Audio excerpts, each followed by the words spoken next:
Selama COVID-19 diperkirakan 100 juta orang akan kehilangan pekerjaan. Apakah Anda merasa takut dan tidak pasti tentang masa depan Anda? Apakah Anda bisa bertahan? Jika iya, video ini dibuat untuk Anda. Kita semua sekarang hidup dalam krisis. Bukan hanya tentang ekonomi, tetapi yang terburuk adalah kehilangan diri kita sendiri. COVID-19 mempengaruhi semua industri, tetapi syukurlah we still fucking alive. Saya ingin memberitahu Anda, banyak hal besar dalam sejarah yang terlahir dari era depresi atau krisis seperti ini. Banyak orang sekarang yang sedang berada di rumah atau masih bekerja dengan perasaan yang tidak pasti. Mari kita coba definisikan kembali tujuan Anda, visi Anda, mimpi apa sih yang Anda inginin di hidup ini? Apa sih hal terbaik yang bisa Anda lakukan saat ini? Dan sekarang adalah waktu yang tepat. Jika saya mengajukan pertanyaan sederhana seperti ini, apa sih tujuan hidup Anda? Mungkin sebagian besar akan memakan waktu untuk menjawab itu. Ada yang tidak tahu, atau juga belum meluangkan waktu untuk mencari tahu, atau Anda berpikir itu tidak penting sama sekali, karena Anda hanya mengikuti kemana nasib membawa Anda. Saya memiliki analogi yang sangat sederhana. Jika Anda tahu Anda mau ke pasar, apapun caranya pasti akan Anda tempuh untuk menuju ke pasar kalau Anda yakin itu penting. Walaupun Anda nggak tahu, Anda harus menggunakan Google Maps, pada akhirnya Anda akan tiba di tujuan, yaitu pasar. Tetapi kalau Anda nggak tahu tujuan mau kemana, Anda akan bingung dan muter-muter, nggak tahu tujuan akhirnya kemana, menghabiskan bensin, resources yang Anda punya. Resources bensin itu seperti halnya dalam hidup adalah umur, finansial, dan energi. Ketika kita tidak muda lagi, kita punya perbedaan dalam energi dan tidak pernah mencapai sesuatu yang berarti bagi Anda. Seperti yang dikatakan oleh Charlie Day, jangan hanya melakukan apa yang membuat Anda bahagia, tapi lakukanlah apa yang membuat Anda hebat. Don't just do what makes you happy, instead do what makes you great. Percayalah, bahkan setelah Anda melakukan apa yang membuat Anda bahagia, yang Anda yakini sebagai takdir atau passion, Anda juga akan mengalami kebosanan dalam perjalanannya. Kesuksesan adalah sebuah konsistensi dan perjalanan. It's all about journey, it's not about final destination. Kesuksesan kita akan dihargai secara publik setelah kita melakukan banyak kesuksesan kecil dalam diri sendiri. What will be rewarded in public is for all the thing that we have done in private. Benar, hidup adalah pilihan, dan kita berhak menjalani apapun yang kita pilih. Tapi jangan ngeluh ketika Anda ingin menjalani kehidupan seperti 10% dari populasi. Mereka adalah orang-orang sukses di bidangnya karena mereka secara sadar memilih dan merancang kehidupan yang mereka ingin jalani, bukan mengikuti jalur atau dogma yang orang maknai tentang sebuah keberhasilan atau kesuksesan. Mungkin orang bilang kesuksesan adalah ketika Anda jadi PNS atau Anda bekerja untuk perusahaan yang bonafit. I think you can define your own success. It's okay untuk mempunyai pekerjaan reguler dari jam 9 pagi sampai 5 sore. Beberapa orang sukses juga pernah melakukan itu. Tuhan sangat adil memberikan kita waktu 24 jam yang sama. Anda tidur selama 8 jam, Anda bekerja selama 8 jam, 2 jam waktu perjalanan, 1 jam untuk istirahat, dan lalu apa yang Anda lakukan selama 5 jam terakhir? Menonton Netflix, main game Mobile Legends, atau scrolling Instagram tentang kehidupan sempurna teman Anda yang hanya akan membuat Anda merasa tidak signifikan because you don't have any progress in your life, you feel insignificant. Saya sangat percaya dan optimis di saat sekarang kita masih belum terlambat. This is the time for you untuk menyicil mimpi Anda. Lakukan dikit demi sedikit, slow and steady will win the race. Jay Shetty pernah bilang, jika Anda ingin menemukan tujuan hidup, hal yang benar-benar Anda harus tanyakan kepada diri sendiri adalah, apa sih kekuatan yang Anda miliki, kemampuan terbaik, skill yang Anda miliki. Selanjutnya adalah, apa yang kita cintai, yang kalau seandainya kita rela nggak dibayar untuk melakukan hal itu. Selanjutnya, apa sih yang dibutuhkan oleh dunia?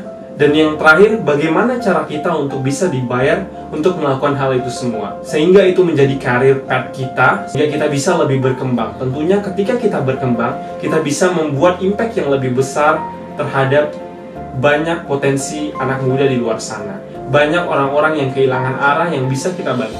Pertanyaan itu akan membantu Anda menemukan passion dan tujuan Anda. Untuk menjawab pertanyaan-pertanyaan itu, kadang-kadang Anda perlu waktu. Merefleksikan diri Anda dan mengingat hal-hal apa sih yang Anda lakukan di masa lalu yang membuat Anda bahagia. Seperti ketika saya memberikan pelatihan kepada salah satu junior saya. Dia bilang, pelatihan itu memberikan peningkatan yang lebih baik dalam pengembangan diri dia. Dengan mendengarin hal itu, saya menjadi orang yang paling bahagia di dunia pada saat itu. Dengan merefleksikan diri, teman-teman bisa mengidentifikasi apa sih yang membuat saya senang dan apa sih kekuatan yang saya miliki yang bisa menginfluence hidup orang untuk menjadi lebih baik. Merefleksikan diri untuk beberapa orang mungkin tidak mudah. Seperti Steven Spielberg say, dia bilang kalau suara yang paling sulit didengar itu naluri kita, intuisi kita sebagai manusia. Yang pertama Anda harus lakukan, Anda harus menuliskan secara spesifik orang seperti apa yang ingin Anda menjadi. Anda bisa temukan inspirasi ini dari orang-orang di industri Anda atau siapapun yang Anda kagumi.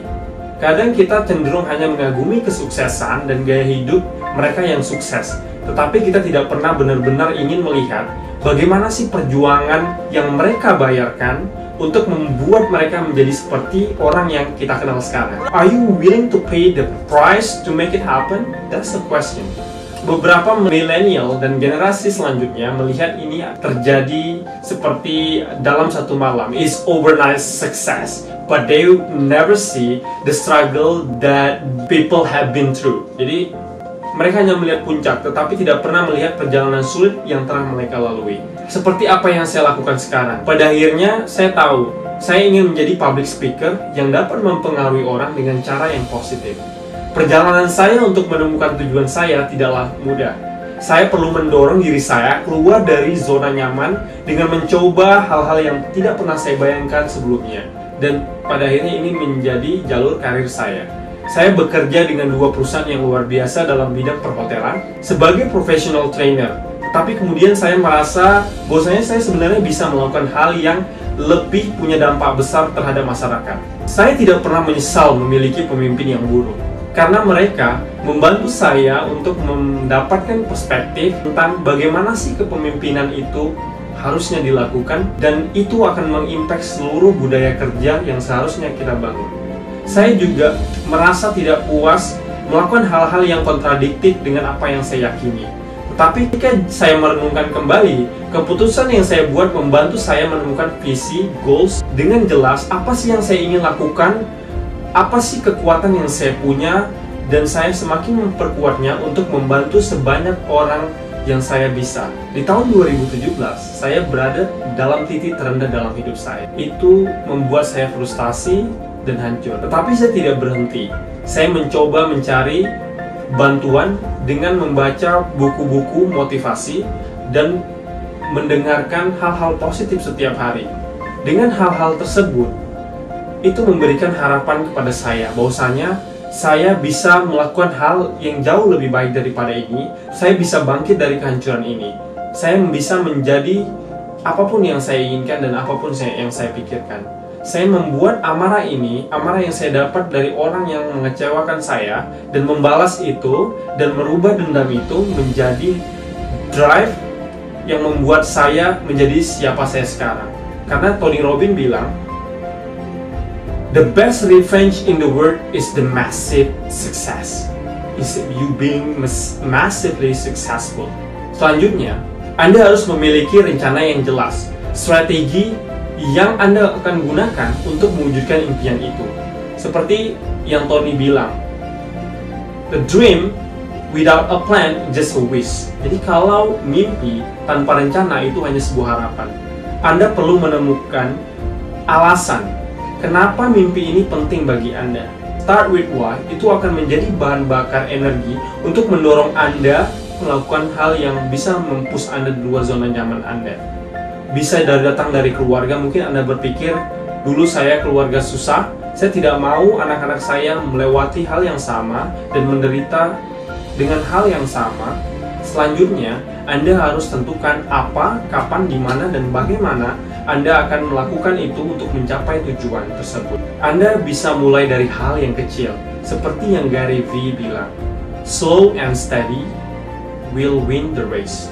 Anda perlu menciptakan kebiasaan baik dan mengeliminasi kebiasaan buruk. Mungkin ini sulit pada awalnya, tetapi ini akan membuahkan hasil dalam jangka panjang. Habit adalah seperti sistem dalam hidup Anda. Ketika Anda tidak mempunyai sistem yang tepat, maka itulah hal yang akan menentukan masa depan Anda. Terakhir, saya ingin Anda benar-benar percaya bahwa apapun impian Anda, it is possible for you to make it happen. You just need to open your heart. You just need to open your mindset. Kalian hanya perlu membuka mata hati, mindset kalian untuk mengubah keyakinan yang telah Anda bentuk sekian tahun dari kondisi lingkungan Anda, dimanapun Anda sekarang. Terus berjalan dan jangan berhenti seperti apa yang saya lakukan. Because the secret of getting ahead is getting started. Jika Anda suka video ini, bantu kita untuk memberikan dampak yang lebih besar dengan men-share video ini ke teman-teman Anda. Mungkin ada yang bisa diambil value yang bisa digunakan dalam hidup mereka. We believe that we can make impact that can change people's life.